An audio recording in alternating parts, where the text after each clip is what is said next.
Salve, salve galera do Silvio Sandy, beleza? Estamos aqui na área mais uma vez. Chamo a professor Fantoni, professor de legislação tributária aqui no portal do Silvio Sandy. E a gente vai começar um módulo específico para você faz de Alagoas, tá ok? Vamos começar um curso completo, estudar toda a legislação tributária estadual para você que quer ser auditor fiscal do estado de Alagoas, tá ok?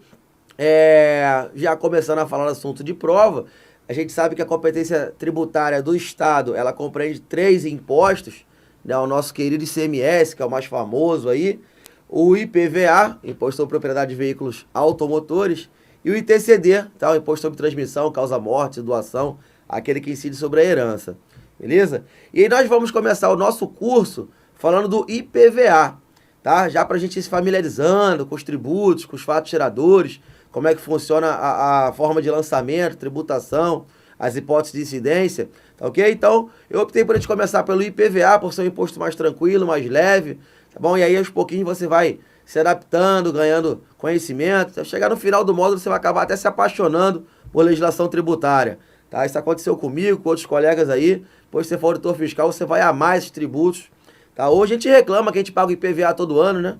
A rua anda esburacada. A gente vai ver que não tem nada a ver uma coisa com a outra. Tá? O IPVA, como é um imposto, é um tributo não vinculado, então a gente não paga imposto, não paga IPVA para nego tapar buraco na rua.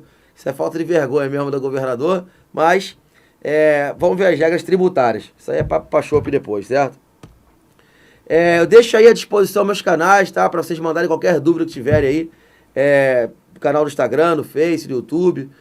De vez em quando a gente faz mais lives também no portal do Silvio Santos, pelo canal do YouTube. Então é bom você ficar antenado aí, que sempre tem um bizu, um material extra que a gente manda, disponibiliza, para que você vá galgando conhecimentos aí e a cada dia vá acrescentando um pouquinho. Tá ok?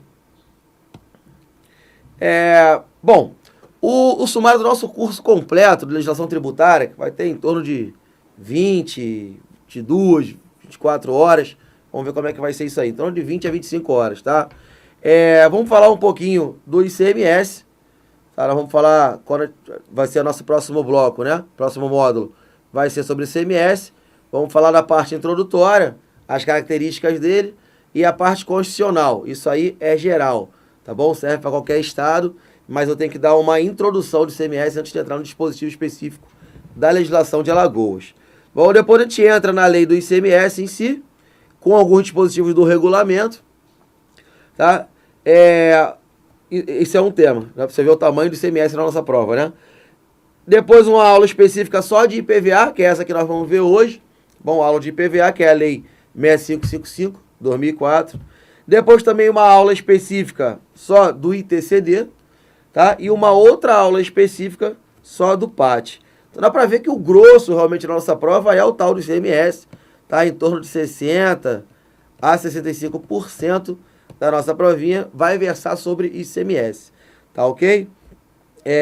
Só que esses 40% aqui, a 35% do IPVA, do TCD, eles são leis bem menores, leis bem mais fáceis de se trabalhar, tá? E que tem um custo-benefício muito bom, porque a gente consegue, em poucos artigos, ganhar quase a mesma pontuação do que o ICMS, que é um pouco mais complexo, tá? A gente gasta menos esforço para ganhar a mesma pontuação. Então a gente tem que ser até um pouco estrategista nessa nossa preparação para a prova, beleza? Para que a gente também não estude o que é demais e deixe de estudar o que sempre cai, tá bom? Eu falei para vocês, eu sou auditor fiscal do estado do Mato Grosso há 10 anos. Eu tomei posse em 2008. Então eu pretendo usar esse meu conhecimento, minha experiência de vida no fisco, na área de concursos públicos, né, que a gente vem lecionando, vem acompanhando as bancas aí. Então a gente vai tentar unir tudo isso para trazer o melhor material de legislação tributária. Então eu vou pegar essa lei, vou estudar a lei toda, vou pegar o regulamento do ICMS, vou devorar. Não é assim não. Tá? Se você fizer isso, você não vai ter tempo de estudar contabilidade, por exemplo, português, e aí vai faltar alguma coisa lá na frente. Tá? Deixa com a gente. Aqui, piloto do avião. Sou eu, vocês embarcam, confia na gente que a gente vai te levar até a aprovação, tá ok? Quero usar toda a minha experiência, toda a minha expertise de concurso para te levar até a aprovação, até porque eu tenho maior interesse que você seja aprovado, porque por tradição aqui no Portal Silvio Santos, você tem que convidar a gente para aquele churrasco de aprovação, aquela festa de comemoração aí depois que assinar o termo de posse. Tá ok? Então vamos lá. Mas para isso, para assinar o termo de posse, a gente vai ter que estudar o nosso IPVA. Então a primeira dica que eu falo para vocês é aquilo lá, ó. Todo mundo deve ter visto esses memes na internet, essas brincadeiras aí. Se é um buracão na rodovia, com uma mulher se banhando ali, tem até uma taça de vinho, legal, o livro de IPVA aqui, ó. Devia estar estudando IPVA ela, tem um livro, beleza? E aí tá aquela seguinte... A gente sempre vê isso no início dos anos, né? Que é quando vence o nosso IPVA, o fato gerador do IPVA, para veículos usados, você vai ver que é 1º de janeiro de cada ano. Então tá lá, ó, pague o seu IPVA em dia para ter direito de usar as piscinas em nossas rodovias. Gente, é uma brincadeira, é válido e tal, a gente faz o nosso protesto, nossa reclamação, mas isso tributariamente não tá certo. Tá? Isso não tem nada a ver com o nosso imposto, porque o IPVA é um imposto não vinculado. Então, o governo tem que tapar buraco da rodovia? Tem, mas não quer dizer que a receita do IPVA esteja vinculado à manutenção de rodovia. Isso antigamente, que o IPVA deriva da TRU, taxa rodoviária única, né? Então, antigamente, quando era taxa rodoviária única, aí sim, por ser taxa, era vinculado. Você pagava para usar as rodovias, para ter uma rodovia em bom estado de conservação, certo? Hoje em dia, a manutenção das rodovias ela é financiada pela Receita Pública, mas a Receita Pública é composta de PVA, de ICMS, de TCD, tá? Não há uma vinculação. Não, o dinheiro do IPVA é para tapar buraco, o dinheiro do ICMS é para pagar salário, não tem nada a ver. Tá? A receita do IPVA pode ser usada para pagar o teu salário daqui a pouco, como auditor fiscal do estado de Alagoas. Tá bom? Então, a gente vê, brinca e tal, mas hoje a gente como concurseiro, como auditores fiscais, como gente da área fiscal, da área tributária, a gente tem que ter uma visão um pouco mais crítica dessas brincadeiras aí e ver o que procede e o que não procede, né? Então, apesar do meme ser válido, do protesto ser válido, a gente sabe que está errado sob a visão fiscal, certo? Bom, antes de começar a entrar na legislação específica, eu preciso gastar uns 10 minutinhos com vocês para a gente falar da base, da regra geral do IPVA, que vem desde a Constituição Federal de 88. Né? Na verdade, a Constituição Federal ela não institui tributo, porém ela outorga competência para que os entes da federação instituam os tributos da sua competência. Né? No caso, o IPVA, o tributo estadual. Então, lá no artigo 155, lá da Constituição, no inciso 3, a Constituição fala o seguinte, ó, compete aos estados e ao DF, o DF, óbvio, porque tem competência cumulativa de estados e municípios, né? Instituir imposto sobre propriedade de veículos automotores. Beleza? Bom, vamos lá. O que a gente entende por propriedade? Propriedade a quem tem a posse direta do bem. Tá bom? Às vezes eu não tenho bem escriturado no meu nome, mas a gente vai ver que o proprietário, o sujeito passivo do IPVA, é quem tem a posse direta do bem. Tá? Legalmente falando, né? O cara que foi lá, roubou o carro, ele não vai pagar o IPVA, ó, é meu, tá com a posse minha, mas é porque eu roubei. Não, tem que ter um documento, pelo menos, para acalentar essa situação, certo? E veículos automotores são veículos que têm propulsão própria, né? Aqueles veículos que andam, por exemplo, barco à vela não está sujeito à incidência do IPVA, beleza? Tem que ser um veículo automotor, que ele bicicleta não está sujeito ao IPVA. Ele tem que ser autopropulsado, tá ok? E aí eu já entro na primeira celeuma que você deve estar se coçando para me perguntar aí, não pode, porque ainda não tem como mandar um e-mail, tá? Mas é o seguinte, quando fala veículo autopropulsor, eu tenho veículos aéreos, certo? Terrestres. E tenho veículos aquáticos, aquaviários e tal, os veículos do mar. Eu falo, olha, eu sempre ouvi dizer que eu tenho um Fiatzinho 147, raridade, e eu pago IPVA todo ano dele, do meu filho, mais fica parado do que anda, só vive dando defeito, eu tô quase pagando IPTU dele em vez de pagar IPVA, e eu não tenho dinheiro para consertar o meu Fiatzinho 147, e tem um camarada, meu vizinho, ele tem um jet ski e ele não paga IPVA. Eu tenho outro camarada ali, conheço um político, que ele mora lá perto de casa, ele tem um jatinho, também não paga IPVA. como é que é isso aí? Isso aí é o seguinte, o STF julgou que pela intenção do legislador, ou seja, não julgou pela norma jurídica, julgou pela norma de conduta, né? Digamos assim. Aí ele julgou que o IPVA, por derivar da TRU, que é a taxa rodoviária única, que a intenção do legislador é que ele fosse cobrado apenas sobre veículos terrestres, veículos automotores terrestres. Então ele excluiu a incidência do IPVA sobre veículo aéreo e veículo aquático. O STF, tá ok? Mas para nós aqui, para efeito de legislação, da nossa prova de legislação tributária, a gente vai considerar o que está na Lei 6555 do Estado de Alagoas, tá ok? Que vai estar lá como hipótese de incidência veículo aéreo, terrestre e aquático. Na tua prova de direito tributário, se perguntarem lá, segundo a jurisprudência do Supremo e tal, aí você pode dizer que só incide sobre veículo terrestre. Tá ok? Mas na nossa prova de legislação, não. Vale o que está escrito aqui. Aí na prática, doutor, apesar da prática não cair na prova, na prática realmente no fisco a gente só cobra sobre veículo terrestre. Tá bom? É porque se a gente for cobrar de veículo aéreo, o cara vai entrar na justiça, o STF já estimulou, então não vai ser cobrado. Entrar em briga para perder, né?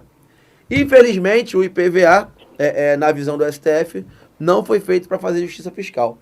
Porque o camarada que tem um Fiatzinho 47 paga IPVA e o outro que tem o iate lá, o Neymar, aquele iate dele, o outro tem o helicóptero, eles não pagam, né? Então, paga quem tem veículo automotor terrestre, tá ok? O IPVA, gente, ele terá alíquotas mínimas, grave isso aí, ó, mínimas, eu vou até pintar essa parte aqui. Terá alíquotas mínimas fixadas pelo Senado Federal. Por que isso aqui é importante? Porque a gente vai ver outro imposto de competência estadual, que é o ITCD, e a gente vai ver que o ITCD ele terá alíquotas máximas fixadas pelo Senado Federal. É óbvio que o examinador gosta de inverter isso na prova, tá ok? Ele chega lá e coloca lá que o IPVA terá alíquotas máximas e o ITCD mínima e tal, e se você estiver desatento, cai no tipo de pegadinha desse, mas a partir de agora você não vai mais cair nesse tipo de pegadinha que a gente já tá falando, tá pintando, pinta de outra cor, bota asterisco, florzinha do lado aí, faz o escambau, mas não erra esse tipo de questão, beleza? Infelizmente, essa alíquota mínima ainda não foi fixada, tá? A máxima do ITCD foi fixada, é 8%. Essa mínima aqui o Senado não fixou, apesar de ter a previsão constitucional, ela não foi exercida. Tá ok? A intenção do legislador aqui, do constituinte, era que evitar a guerra fiscal entre os estados. Né? Pô, senão, para atrair, principalmente com relação às locadoras de automóvel, né, que a gente vê essa guerra fiscal. A Localiza, a Alemãs, a Hertz, a Movida, né? O camarada quer atrair essas locadoras por quê? Porque eles têm uma frota grande de veículos, né? Então todo ano ele receberia pelo menos uma parcela considerável ali do IPVA. O que vai atrair uma empresa a se estabelecer no estado ou em outro? Né? Na verdade, licenciar os seus veículos em um estado ou no outro. O que for menor custo, né, cara? A empresa privada, ela tá visando o quê? Lucro. Para ela visar lucro, ela tem que diminuir os custos. E um dos maiores custos das empresas hoje em dia são os custos trabalhistas e os custos tributários, certo? Então, a partir do momento que ela tem um benefício fiscal, ela já olha com outros olhos o planejamento tributário dela. Então, imagina ali que a média de IPVA nos estados aí é de 2%, 3%, né? Para um veículo normal. Aí o estado de Alagoas vai lá e oferece uma alíquota de 0,5%, né? Sobre o valor venal do veículo. Ora, pagando 2% na Bahia, vou para Alagoas pagar 0,5%, a Localiza vai pensar o quê? Vou licenciar meus veículos tudo lá em Alagoas, vou emplacar todos lá. Então, qual foi a conta que o Estado fez? O Estado falou assim, olha, se esses veículos estiverem sendo emplacados na Bahia lá, eu não estou recebendo nada. Se eu dou um benefício fiscal aqui para locadores da vida, para as Localizas da vida, para ela pagar só 0,5% para mim, ela me transfere uma frota vai licenciar 1.000 carros aqui no meu estado, ora, 0,5% de alguma coisa é muito, mas muito maior que 100% de nada, né? O que o Estado tinha nesse momento? 100% de nada. E aí ele conseguiu atrair a empresa para cá, licenciou os veículos dela no Alagoas, e eu comecei a ganhar 0,5% de alguma coisa. Já está valendo, não é isso? Então, para evitar essa guerra, aí um estado bota 0,5, aí o estado do lado vai lá e põe 0,4, tá? Aí Piauí põe 0,3, certo? Aí vai lá Rio Grande do Norte põe 0,2, e aí essa guerra não vai ter fim, né? E a localização vai ficar maluca, vai ficar trocando de carro, de estado, de placa todo ano, né?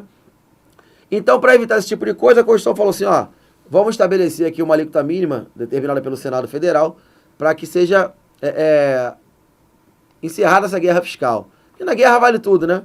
E vale até não deixar o Senado fixar a alíquota, que até hoje, sabe-se lá o motivo, não foi fixado, tá bom? E o IPVA, gente, ele pode ter alíquotas diferenciadas em função do tipo e utilização do veículo. A essência do IPVA é um tributo de natureza fiscal, tá? Ou seja, natureza arrecadatória para o Estado.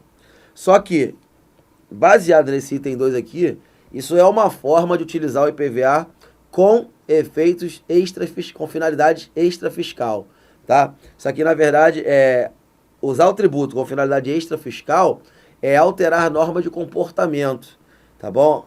Impor normas de conduta.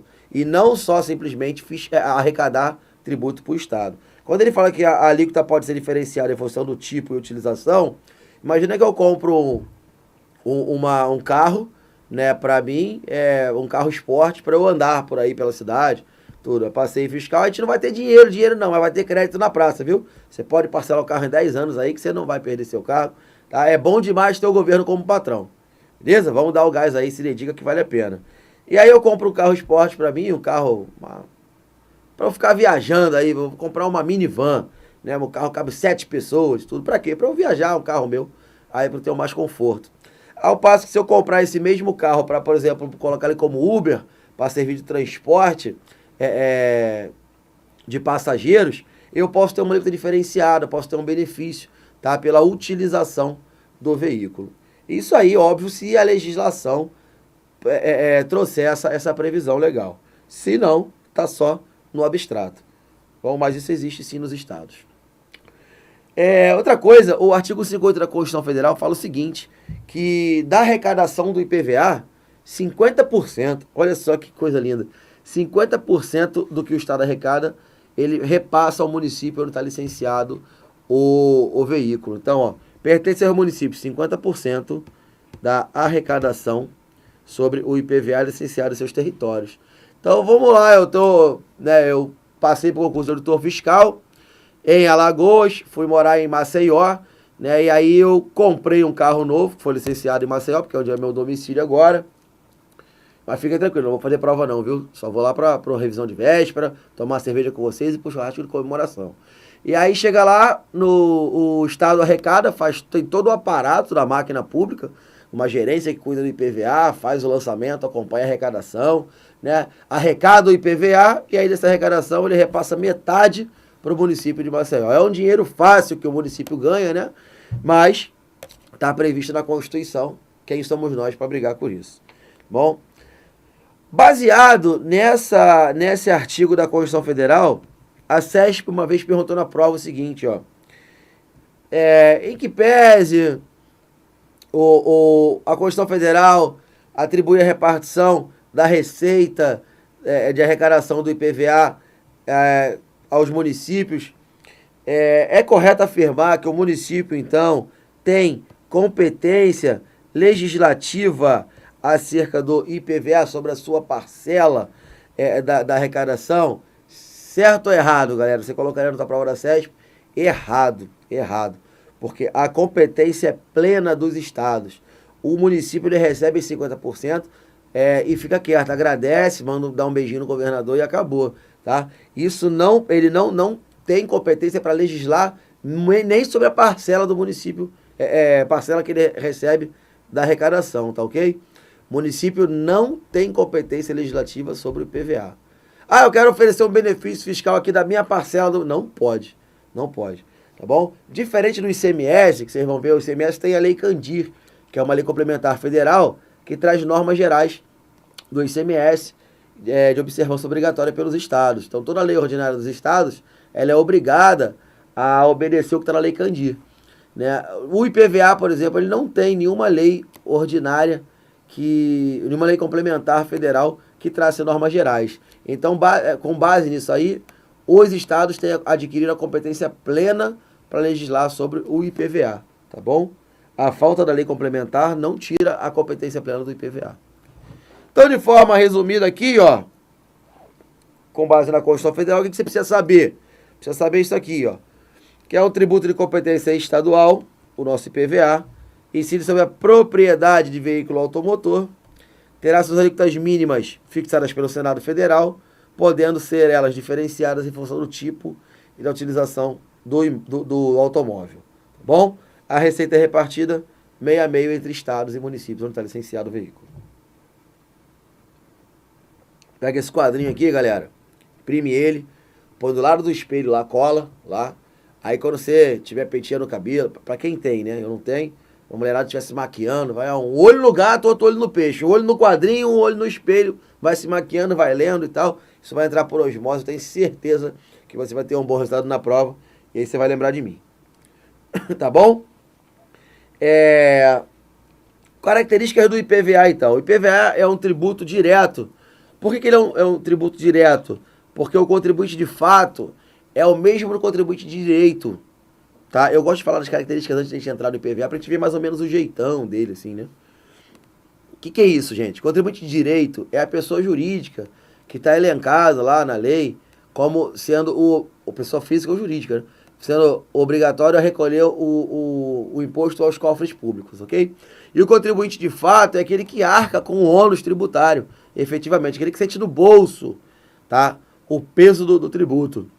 No caso do IPVA, quem é que a lei diz que é contribuinte? Você não viu ainda, mas você sabe, né? A lei diz que o contribuinte do IPVA é aquele que possui a propriedade do veículo.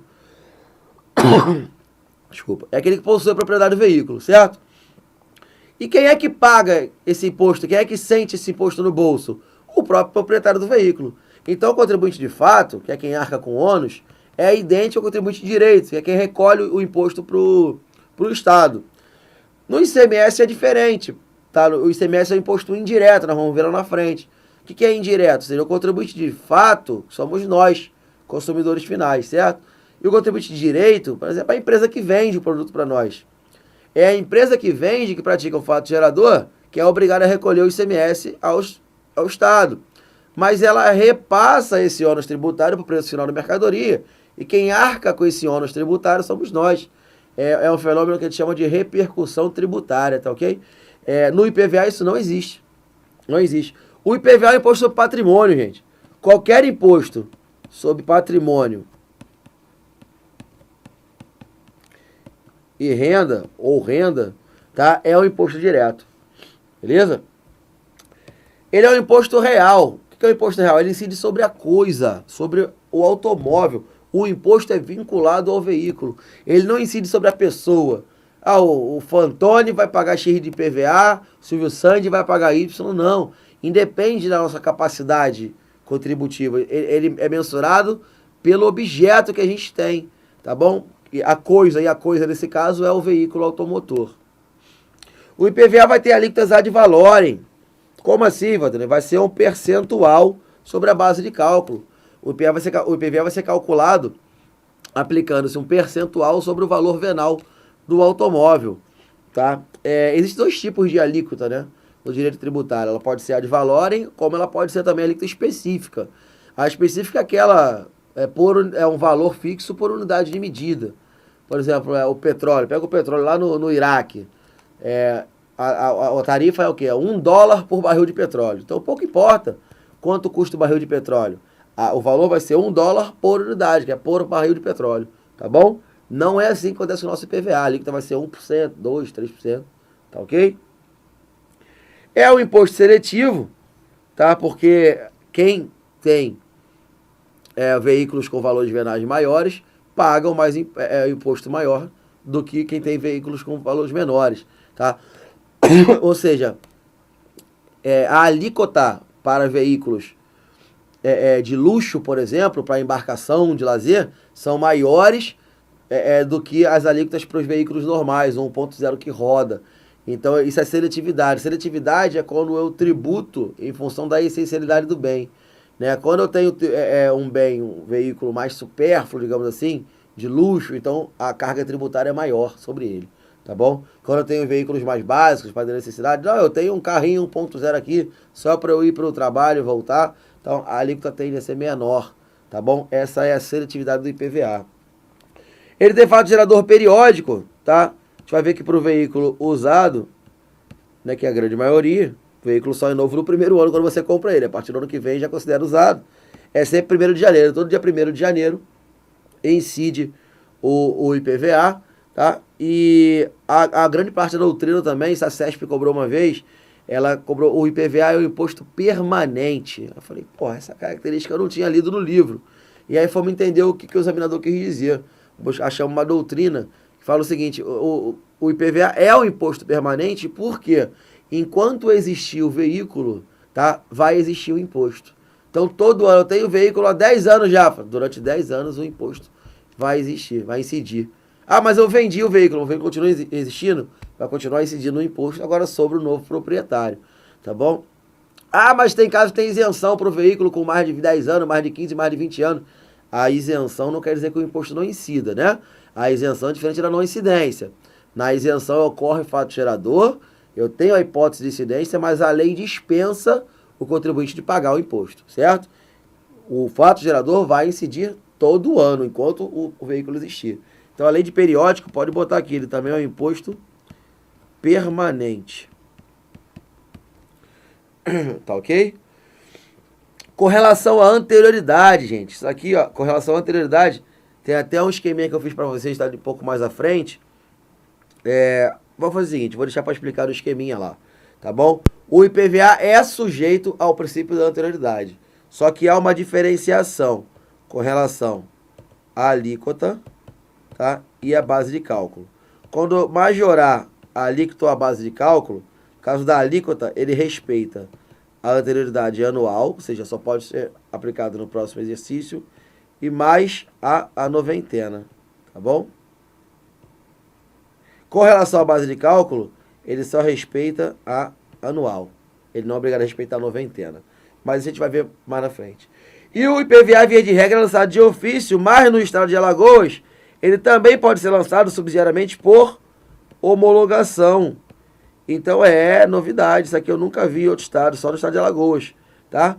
No estado de Alagoas ele pode ser lançado de ofício ou por homologação. A regra é ofício, tá? Mas ele também pode ser lançado por homologação. Beleza? Então isso nós vamos ver nos dispositivos específicos do nosso IPVA. Antes, já só baseado nisso que a gente já viu agora, antes de mais nada, eu quero fazer um desafio a vocês aqui. Vamos fazer um bate-bola juntos, que é o seguinte, isso aqui é uma questão que já caiu uma vez com relação ao IPTU. O IPTU é o primo pobre do IPVA, certo? Assim como o ITBI é o primo pobre do TCD. É o tributo da competência, IPTU de competência municipal, não é objeto do nosso curso aqui, nosso módulo, tá? Mas o que acontece? Ela caiu na prova do ISS de Porto Alegre, se não me engano, tá? E é uma questão que pode ser facilmente aplicável, adaptável ao IPVA. E caiu parecido uma vez no semestre de São Paulo, em 2013, no último concurso que teve, tá? Mas não dessa forma tão direta. E eu acho que tá na boca para cair nos próximos concursos, tá bom? Então vai que cai dessa vez agora e a gente já fez a questão aqui. Imagina a seguinte situação. O camarada tem um veículo lá, um Super Uno, no ano 2010. Tá? Aquele Unão, 2010. Dia 2 de novembro de 2017, foi publicada pelo Estado de Alagoas uma lei majorando a alíquota do IPVA para os veículos normais, tá? Do Super Uno. Passou de 1 para 1,5%. Beleza? Eu quero saber o seguinte, a partir de quando essa lei vai ter eficácia, tá? Não é quando ela vai entrar em vigor, a partir de quando ela vai ter eficácia, a partir de quando, tá? Eu vou sentir no bolso o ônus dessa lei majorada. Aí eu tenho aqui, primeira opção, isenção, né? Não incide o IPVA sobre o Uno 2010, que já descarta de cara, tá? Vai ter eficácia no dia da publicação, 2 de novembro, dia 1º de janeiro de 2018, ou seja, respeitei a anterioridade anual, dia 1º de fevereiro de 2018, eu respeitei a anterioridade anual e a noventena, ou 1º de janeiro de 2019. Bom, primeira coisa que você tem que saber é o seguinte, se o veículo é ano 2010, ele é um veículo usado. Então o fato gerador dele ocorre no dia 1º de janeiro de cada ano, certo? Fato gerador do IPVA. Essa lei foi publicada dia 2 de novembro de 2017. Então, ela só vai ter eficácia em 2018, pelo princípio da anterioridade, certo? Anterioridade anual. E pela noventena, ela só vai entrar em vigor no dia 1º de fevereiro de 2018, certo? Tem que respeitar os 90 dias. Só que, olha só a malandragem, essa que é a jogada, essa que é a grande pegadinha na questão. Só que o fato gerador desse IPVA aconteceu quando? Dia 1º de janeiro de 2018. Dia 1º de janeiro de 2018, essa lei ainda não estava em vigor, ainda não tinha eficácia. Por quê? Porque ela estava no vacatio legis da noventena. Ela não tinha cumprido os 90 dias. Então essa lei, como só entrou em vigor no dia 1º de fevereiro de 2018, ela só vai ter eficácia a partir do próximo fato gerador, que é quando? 1º de janeiro de 2019. Tá ok? Então a lei foi publicada em 2017, mas ela só vai ser aplicada na prática em 2019. Por quê? Porque no dia que correu o fato gerador, que foi 1º de janeiro, essa lei ainda estava na vacatio legis lá da noventena. Ainda estava naquele período da noventena que ela não podia produzir efeitos, tá ok? Muita gente boa marcaria a letra D aqui, que só respeita a anterioridade anual e noventena, e esquecendo que o fato gerador já ocorreu, tá? Pelo princípio da irretroatividade tributária, a lei não pode retroagir, principalmente porque ela majorou a alíquota, ela não pode retroagir para prejudicar o contribuinte. Pode tomar uma calça riada assim do nada não, né? Então, ela só vai ter eficácia a partir de 1º de janeiro de 2019. Tá ok, rapaziada? Então, vamos lá, encerrar esse primeiro bloco aqui com essa reflexão, com essa pegadinha de prova. Dá uma olhada com calma nessa questão aí. E no próximo bloco a gente entra já no dispositivo específico de Alagoas. Valeu? Forte abraço aí, fique com Deus.